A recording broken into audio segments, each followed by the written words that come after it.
नमस्कार। खबरों के इस बुलेटिन में ਤੁਹਾਡਾ स्वागत है। सब तो पहला ਡੀਡੀ पंजाबी ਵੱਲੋਂ दर्शकों ਨੂੰ 80वीं आज़ादी दिहाड़े ਦੀਆਂ बहुत-बहुत ਵਧਾਈਆਂ। मैं ਹਾਂ ਤਰਨਜੀਤ ਕੌਰ। पेश ने चुਣਵੀਆਂ खबरां। देश के 80वें आज़ादी दिहाड़े ते पीएम मोदी ने लाल किले ते फहराया कौमी झंडा। पहली बार गूंजिया वंदे मातरम। पीएम ने देश ਨੂੰ दिमागी नक्सलियां तो बचाउण दी लोड़ ते दिता जोर। महिला राखवाकरण ते पार्टियां ਨੂੰ सियासत ना करन दी अपील। आत्म निर्भर भारत ਨੂੰ विकसित भारत ਦਾ ਰਾਹ ਦੱਸਿਆ।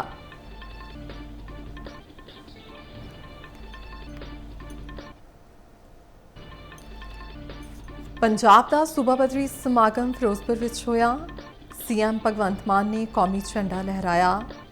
27 शख्सियतां ਨੂੰ ਦਿੱਤੇ स्टेट अवार्ड।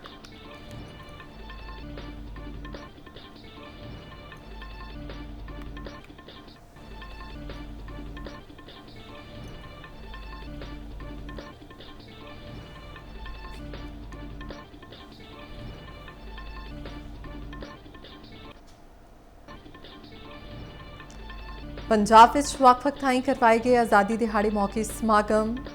अटारी वाघा सरहद ते आज़ादी दिहाड़े का जश्न। जलंधर दूरदर्शन के वेड़े च भी मनाया गया आज़ादी दिहाड़ा।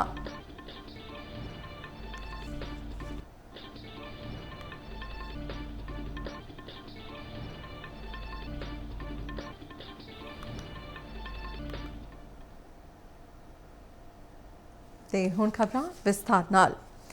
देश ने अज अपना 80वां आज़ादी दिहाड़ा मनाया है। प्रधानमंत्री नरेंद्र मोदी ने दिल्ली के इतिहासिक लाल किले ते कौमी झंडा लहराया ते राष्ट्र ਨੂੰ संबोधन किया। इस साल के जश्न युवा शक्ति लिए मनाए जा रहे हैं, जिहड़े साल 2047 तक विकसित भारत बनाउण विच नौजवान भारत के योगदान ਨੂੰ मानता देंदे ने। राष्ट्र ਨੂੰ संबोधन करदिआं प्रधानमंत्री मोदी ने कहा कि आज़ादी तो बाद यह पहला मौका है जदों वंदे भारत लाल किले की फसील तो गूंजिया है।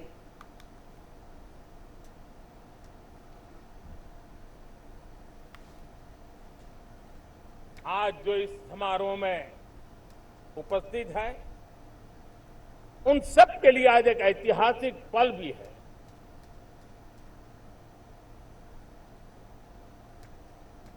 आजादी के बाद 15 अगस्त को लाल किले पर पहली बार वंदे मातरम गूंज रहा है।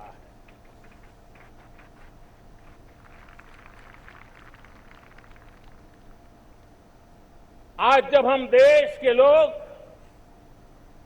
वंदे मातरम के 150 वर्ष मना रहे हैं, तो इससे बड़ा उत्तम अवसर क्या हो सकता है। पीएम मोदी ने एक 7 नुकाती सुधार ढांचे या सपथ धारा का खुलासा किया, जिसका मंतव 2047 तक विकसित भारत बनने वाले भारत की यात्रा को तेज करना है। प्रधानमंत्री ने सारिया पार्टियां ਨੂੰ संसद ਅਤੇ सूबा विधान सभावां ਵਿੱਚ औरतों के राखवेकरण ਨੂੰ सियासी लड़ाई बनाए बिना लागू करने की हमायत करने की अपील भी की। पीएम मोदी ने उन्होंने औरतों का सम्मान करने लिए अगे ਵਧਣ ਅਤੇ यकीनी बनाने ਲਈ कहा कि देश ਦੀਆਂ औरतों ਨੂੰ विधान सभावां ਅਤੇ लोक सभा ਵਿੱਚ ਛੇਤੀ ਤੋਂ ਛੇਤੀ 33% नुमाइंदगी हासिल होवे। लाल किले की प्राचीर से मैं देश के सामने शक्ति की सप्त धारा का आवाहन करता हूं। पहली शक्ति है मैन्युफैक्चरिंग पावर। हमें मैन्युफैक्चरिंग सेक्टर को बहुत आगे बढ़ाना होगा। डिजाइन से लेकर मैन्युफैक्चरिंग तक भारत को ग्लोबल सप्लाई चेन का भरोसेमंद केंद्र बनना होगा। इस सप्त धारा की दूसरी शक्ति है कृषि और फूड प्रोसेसिंग। हमें इस दिशा में आगे बढ़ना होगा। अब दुनिया के बाजार खुल चुके हैं। एफटीए के कारण हमें एक बहुत बड़ा मार्केट मिल रहा है, हमें वहां पहुंचना है। मेरी सप्तधारा की तीसरी शक्ति है टेक्नोलॉजी और इनोवेशन। आज जमाना एआई का है, क्वांटम का है, स्पेस का है, रोबोटिक्स का है, डेटा सेंटर्स का है। पूरी तरह एक नया क्षेत्र खुल चुका है और इमर्जिंग टेक्नोलॉजी ये भी हर पल हमें चुनौती दे रही है और इसलिए देश को दुनिया के लिए मार्केट नहीं बना देना, हमें इनोवेशन का हब बनना है। सप्तधारा की चौथी शक्ति है गति शक्ति। ये गति शक्ति देश के अंदर सीमलेस फास्ट कनेक्टिविटी पर हमें बल देना होगा। हमारी पांचवी शक्ति है सप्तधारा की, वो है रक्षा शक्ति। और ये रक्षा शक्ति का महत्व हर प्रकार से है। डिफेंस में आत्मनिर्भर होना अब भारत ने अनुभव कर लिया, दुनिया ने अनुभव कर लिया है। इसके बिना कोई चारा नहीं है। इस ਵਾਰ पीएम ਮੋਦੀ ਦਾ ਸੰਬੋਧਨ ਤਕਰੀਬਨ 76 ਮਿੰਟ ਤੱਕ ਚੱਲਿਆ। ਪੀਐਮ ਨੇ ਲਾਲ ਕਿਲੇ ਤੇ ਪਹੁੰਚਣ ਤੋਂ ਲੈ ਕੇ ਗਾਰਡ ਆਫ ਆਨਰ ਦੇ ਨਿਰੀਖਣ ਕਰਨ, ਕੌਮੀ ਝੰਡਾ ਲਹਿਰਾਉਣ ਅਤੇ ਭਾਸ਼ਣ ਦੌਰਾਨ ਦੇਸ਼ਵਾਸੀਆਂ ਨਾਲ ਸਿੱਧੀ ਸਾਂਝ ਨੂੰ ਮਹਿਸੂਸ ਕੀਤਾ। ਜਦੋਂ ਉਹਨਾਂ ਨੌਜਵਾਨਾਂ ਤੇ ਨਾਰੀ ਸ਼ਕਤੀ ਦਾ ਜ਼ਿਕਰ ਕੀਤਾ ਤਾਂ ਉਹਨਾਂ ਦੇ ਚਿਹਰੇ ਤੇ ਵਿਸ਼ੇਸ਼ ਊਰਜਾ ਤੇ ਸਾਰਥਕਤਾ ਨਜ਼ਰ ਆਈ। हमारी बहनों बेटियों का योगदान हम सब के लिए बहुत बड़ा प्रेरणा का कारण बना हुआ है। फाइटर जेट हो या सिविल एविएशन, हमारी बेटियां सबसे आगे दिखाई दे रही है। खेलकूद का मैदान हो, हमारी बेटियां आगे दिखाई दे रही है। स्टेम एजुकेशन में भर्ती होने की प्रक्रिया हो, सबसे ज्यादा हमारी बेटियां आगे दिख रही है। आज सेना में भी एनडीए से जो बच्चियां निकली हैं, वो बड़े रौब के साथ देश की सेना का नेतृत्व करने का सामर्थ्य दिखाने लगी है। मेरी बेटियों की ताकत कैसी है। पीएम मोदी ने उत्पादन, खेतीबाड़ी, फूड प्रोसैसिंग, तकनोलॉजी नवीनता, गति शक्ति, रक्षा खेत्र ਵਿੱਚ आत्मनिर्भरता, ग्रीन अर्थचार्य ਤੇ ਭਾਰਤ ਦੀ ਸੌਫਟ ਪਾਵਰ ਦਾ ਜ਼ਿਕਰ ਕੀਤਾ। ਇਸ ਦੇ ਨਾਲ ਹੀ ਉਹਨਾਂ ਨੇ ਦਿਮਾਗੀ ਨਕਸਲੀਆਂ ਤੋਂ ਸਾਵਧਾਨ ਰਹਿਣ ਦੀ ਅਪੀਲ ਕਰਦਿਆਂ ਕਿਹਾ ਕਿ ਦੇਸ਼ ਦੇ ਨੌਜਵਾਨਾਂ ਨੂੰ ਵਿਕਸਿਤ ਭਾਰਤ ਦੇ ਟੀਚੇ ਨਾਲ ਜੋੜਨਾ ਮਹੱਤਵਪੂਰਨ ਹੈ। मेरे प्यारे देशवासियों, जंगलों में हमें हथियारी नक्सलों का खात्मा बुलाने में, उस संकट से देश को मुक्त कराने में सफलता मिली है। लेकिन हथियारी नक्सल तो गए, लेकिन दिमागी नक्सल, ये दिमागी नक्सल मौके की तलाश में है। हिंसा, अराजकता के वो रास्ते खोज रहे हैं, समाज को गलत राह पर घसीटने के लिए भांति भांति के दांव कर रहे हैं। इन दिमागी नक्सलियों को पहचानना होगा, इन दिमागी नक्सलियों को आइसोलेट करना होगा और राष्ट्र को विकसित राष्ट्र बनाने की मुख्य धारा की ओर देश की युवा पीढ़ी को जोड़ना होगा। प्रधानमंत्री मोदी ने इस दौरान कई ऐलान भी किए। उन्होंने कहा कि देश एक साल में करोड़ नौजवानों को AI की सिखलाई देगा। 2036 ओलंपिक की तैयारी लिए 5 ਤੋਂ 15 साल तक की उम्र के बच्चों लिए उन्होंने खेडों में प्रतिभा खोज प्रोग्राम चलाए जाएंगे, जिन्होंने खेडों में भारत हिस्सा लेगा। भारत में डिजिटल बुनियादी ढांचे की वरतों राही ਵੱਖ-ਵੱਖ मुकाबलों दी ਪ੍ਰੀਖਿਆਵਾਂ ਲਈ ऑनलाइन कोचिंग क्लासां का बुनियादी ढांचा विकसित किया जाएगा, जिस नाल परिवारों को बच्चों दी मुकाबला ਪ੍ਰੀਖਿਆਵਾਂ की कोचिंग ते खर्चा नहीं करना पवेगा। स्पोर्ट की दुनिया में भारत का प्रदर्शन बेहतर होता रहा है और हम 2036 में ओलंपिक के मजबूत दावेदार बनकर के आगे बढ़ रहे हैं और 2030 में कॉमनवेल्थ गेम्स को भारत होस्ट करने वाला है। और मेरे साथियों,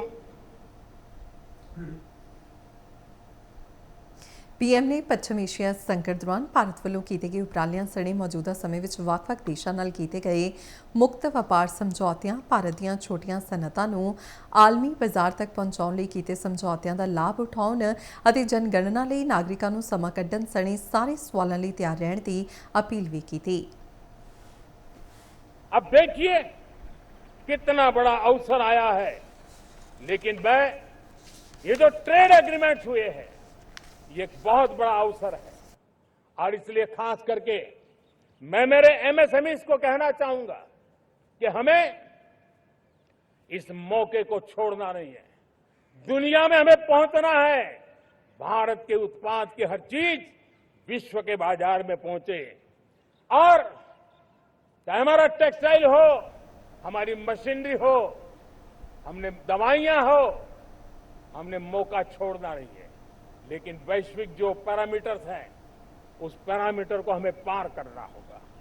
हमें दुनिया से जो मिलता है उसे अच्छा देना पड़ेगा, दुनिया में जो मिलता है उसे सस्ता देना पड़ेगा।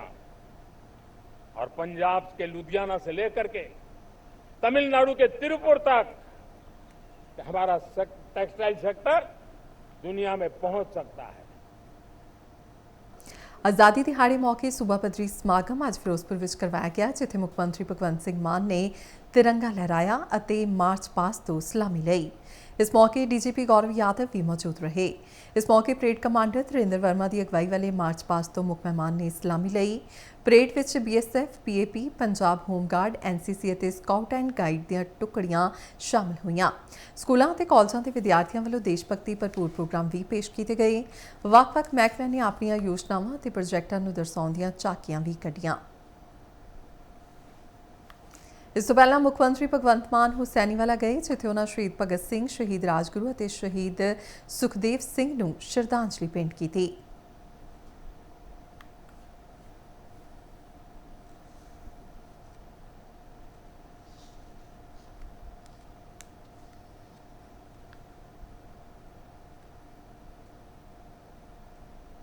ਇਸ ਮੌਕੇ ਸਮਾਗਮ ਨੂੰ ਸੰਬੋਧਨ ਕਰਦਿਆਂ ਮੁੱਖ ਮੰਤਰੀ ਭਗਵੰਤ ਮਾਨ ਨੇ ਆਜ਼ਾਦੀ ਘੁਲਾਟੀਆਂ ਨੂੰ ਸਿਜਦਾ ਕੀਤਾ।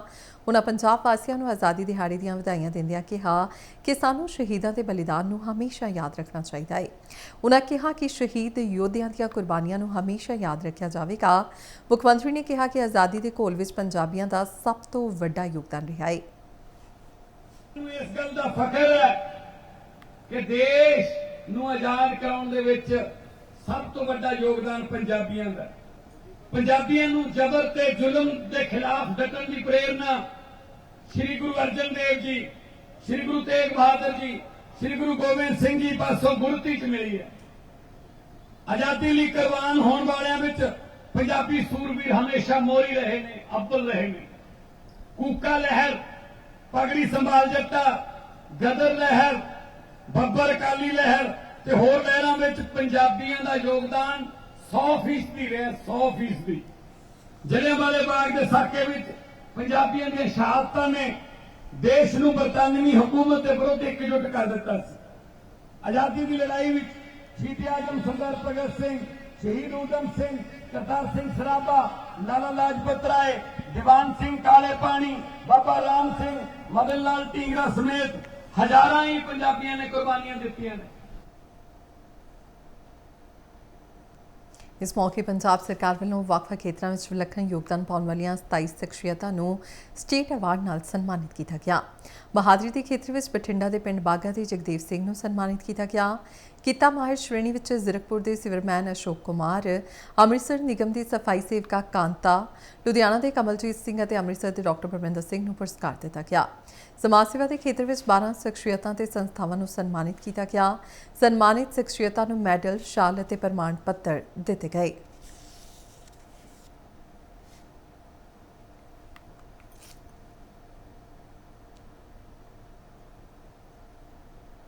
ਤੇ ਇਸ ਨਾਲ ਹੀ ਖਬਰਾਂ ਦਾ ਬੁਲੇਟਿਨ ਖਤਮ ਹੁੰਦਾ ਹੈ। ਇਜਾਜ਼ਤ ਦਿਓ, ਨਮਸਕਾਰ।